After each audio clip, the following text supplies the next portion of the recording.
Generasi intelektual dan obrolan seru inspirasi OSIS. Sebelum lanjut, tekan dulu tombol loncengnya.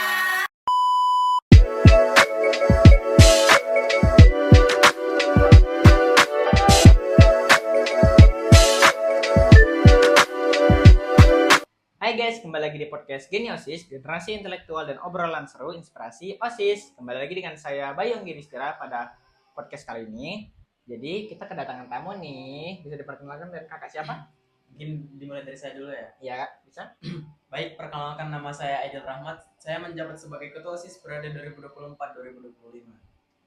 Baik, perkenalkan nama saya Zahra. Saya menjabat sebagai Wakil Ketua Umum periode 2024-2025.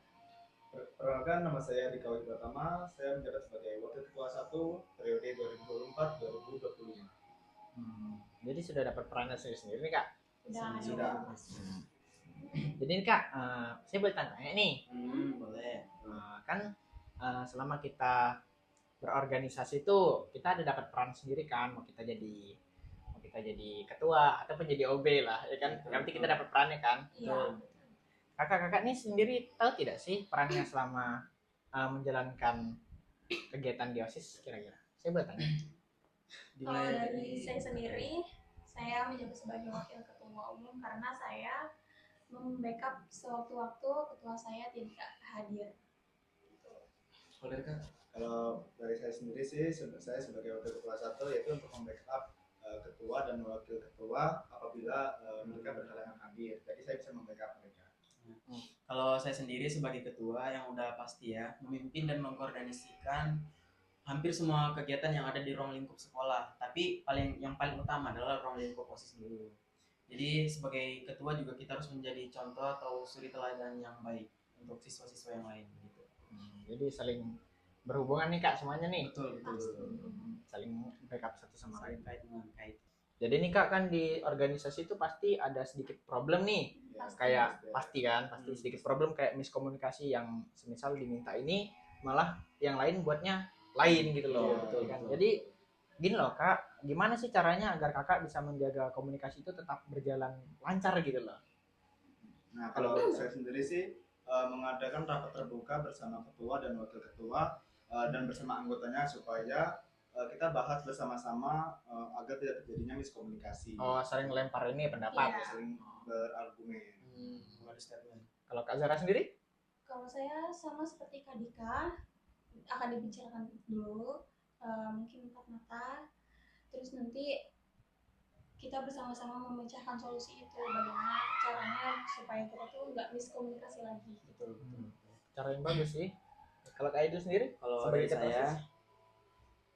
setiap ada permasalahan pasti saya bahas dulu di pembina atau di inti. Oh, di Pengurus inti Di ya. forum. Nah, setelah mufakat dan ketemu solusinya, baru saya lemparkan ke anggota yang lainnya, tapi secara transparansi jadinya terbuka gitu. Oh. Jadi semuanya tahu. Gitu. Akhirnya lari ke ini ya, lempar tangkap pendapat ya. Ya betul. Kalau boleh tahu nih kak, kan OSIS ada ngadain event-event event kan, yang pastinya tak terhitung jumlahnya kalau kita hitung dari periode-periode sebelumnya. Betul. Nah itu kan kakak nih ambil kata sudah 2 kali itu kan menjabat Ya betul. menjabat di OSIS. Betul. Itu menurut kakak ada nggak event yang paling berkesan yang kakak ingat sampai sekarang? Ada sih, Apa? mungkin waktu Skansa Cup. Skansa Cup. Iya. Ada. Iya, yang waktu bulan Desember di tahun lalu 2020. itu acara besar-besaran sih. Itu pun juga dengan saya mungkin ya. Sekalinya event itu tuh yang paling berkesan dalam hidup saya. Iya, soalnya temen dapet Iya. gitu. Jadi kita tuh bisa tahu, ini tuh dari sekolah ini gitu, datang ke sekolah Jadi kita. Ada banyak teman gitu. Membangun koneksi. Iya, Membangun koneksinya. Relasi. Dan yang paling penting tuh persiapannya. Persiapannya Sangat harus benar-benar matang dari Sangat jauh-jauh hari. Oh, kalau kak Dika sendiri? Kalau saya sendiri ya acara yang paling berkesan ya sama Skansa Wahogap, karena menurut saya itu acara yang paling berkesan menurut saya. Paling Di situ dapat teman baru, kita Relasi. bisa belajar seperti jadi panitia gitu. Oh, jadi maksudnya panitia penyelenggara event Iya. besar. Iya. Betul. Senang banget sih kalau misalkan bisa jadi panitia di event besar gitu. Ya semoga nanti bisa terulang lagi ya. Amin. Dan bisa terwujud dengan baik ya. Amin. Amin. Kak, kan kita di saat melakukan semua event nih, ya pasti ada capek enggaknya dong. Iya. Pasti ya kan. Itu selama kakak melakukan semua itu tuh pasti adalah sedikit motivasi buat bertahan sampai sekarang. Itu apa kira-kira kalau boleh tahu? Kalau saya itu menganggap OSIS itu sebagai keluarga kedua saya. Karena kan di OSIS itu susah senang bareng gitu. Istilahnya tuh kayak beranjak bersama-sama itu bersamaan gitu. Oh, kita Beranjak merangkak. dewasa itu bersamaan gitu Iya. maksudnya. Kita merangkak dari awal sama-sama. Iya. Kalau Kak Dika sendiri? Kalau saya sendiri sih saya ingin berkontribusi di sekolah gitu. Seperti ya di lomba-lomba gitu kan. Punya peran. Saya ingin berkontribusi berperan di situ. Oh, membantu supaya ada setidaknya orang yang mau melakukan ini selain Iya. saya gitu. Ya, kalau Kak Idil sendiri? Motivasi ya. Motivasi selama ini yang menjadi faktor utama itu orang tua, karena orang tua selalu support. Dan juga sama seperti Kak Zahra sama Kak Dika, saya sudah menganggap OSIS itu sebagai rumah kedua bagi saya, dan juga saya ingin berkontribusi. Jadi saya tidak pengen hidup yang monoton, yang pergi sekolah, datar aja. ya pergi sekolah, pulang sekolah langsung pulang gitu. Saya tuh pengen lebih menantang, tapi dibilang terlalu menantang juga saya nggak bisa. Ini terlalu menantang sih. Supaya berkesan nggak sih Supaya- kalau pulang supaya- sekolah itu nggak langsung supaya- pulang ke rumah Ya, gitu. Supaya ada menariknya gitu ya kali Iya. ke sekolah Dan malam. juga motivasi yang paling berpengaruh mungkin ya, pembina. Oh, pembina. Karena saya kagum betul sama beliau, dan saya tetap ingin di bawah naungan beliau. Ya, Kagum. kagum sih, atas rasa kagum juga. Kan Kak, sebelum kita menjadi OSIS ini kan ada jerih payah yang kita lakukan kayak LDK. LDK itu singkatannya apa sih? Latihan dasar kepemimpinan. Latihan dasar kepemimpinan. Jadi saat kita melakukan LDK ini pasti ada satu hal yang seru gitu loh pasti. Oh, ada. Ada nggak kira-kira yang berkaitan? Ada sih.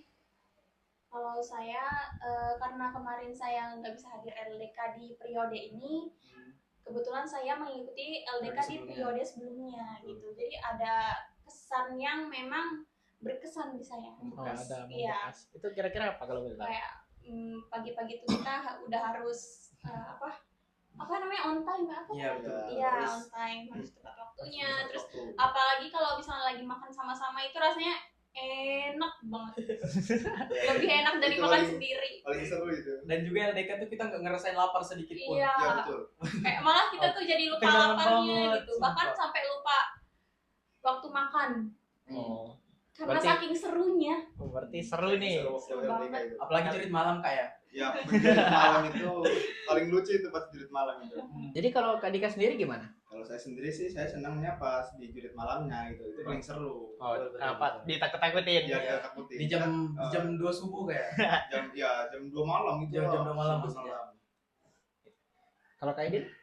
Kalau saya ya, yang paling berkesan itu mungkin waktu latihan baris berbaris, dan juga waktu jurit malam sama seperti kakak yang lainnya. Soalnya seru banget, saya sampai diangkat sama orang, padahal dalam keadaan mata tertutup, itu berarti dibopong gitu. dibopong, Itu terus ditaruh di dalam ruangan sendirian, ditakut-takutin. Untungnya mental gak goyah. Terus kalau yang baris-baris itu mereka gimana? Baris berbaris itu yang paling berat sih, seru plus berat, soalnya dilatih langsung sama Pak Kapolsek Merawahau, Pak siapa ya? Pak Ferdinand Butar-Butar, betul. Bentar ya. Di jam 12 siang harus merangkak keliling lapangan. Bah, Wow, pasti sangat-sangat menyakitkan ya. Itu menyakitkan tapi seru. seru sih. Ya mungkin itu terakhir sih sudah tadi Kak yang saya tanyakan. Nah, mungkin cukup sekian sih dari podcast kita hari ini. Kak Idil ada kata-kata tambahan gitu atau siapa? Kata-kata ya. Tidak ada proses yang mudah untuk tujuannya indah. Iya. Kembali lagi dengan kami di podcast SMK Negeri 1 Merawahau di video lainnya. Goodbye. Bye. Audio Jungle.